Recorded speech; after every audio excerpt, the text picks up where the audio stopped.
বাংলাদেশে সবচেয়ে বেশি মানুষ যে সাপের কামড় খায় সেটা হচ্ছে এই সাপ। এর নাম হচ্ছে স্পেকটেকাল কোবরা, বাংলায় বলে খইয়া গোখরা সাপ। বাংলাদেশে প্রতি বছর প্রায় 4 থেকে 4.5 লাখ মানুষ সাপের কামড় খায় এবং তার মধ্যে সবচেয়ে বেশি মানুষ কামড় খায় মূলত এই খইয়া গোখরা সাপের। কিন্তু তারপরেও মানুষ তেমন একটা এই সাপের কামড়ে মারা যায় না। তার কারণ হচ্ছে এরা বেশিরভাগ সময়ই ড্রাই বাইট করে। প্রায় 40 থেকে 60% টাইমে এই খইয়া গোখরা সাপ ড্রাই বাইট করে। যদি এরা ড্রাই বাইট না করতো তাহলে কিন্তু আরো অনেক মানুষ সাপের কামড়ে মারা যাইতো। এটা হচ্ছে এদের একটা ভালো দিক। তো তারপরেও যদি কখনো আপনি এই খইয়া গোখরা সাপের কামড় খান, আপনি কিন্তু বুঝতে পারবেন না সেটা ড্রাই বাইট নাকি ভেনামাস বাইট। সেক্ষেত্রে আপনার করণীয় হচ্ছে দ্রুত সময়ের মধ্যে হাসপাতালে চলে যাওয়া।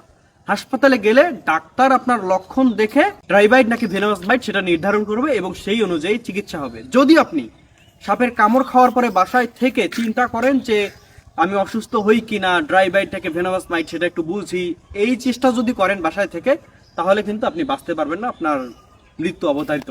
এজন্য অবশ্যই সাপে কামড় দেওয়ার পর সাথে সাথেই হাসপাতালে চলে যাবেন। ধন্যবাদ।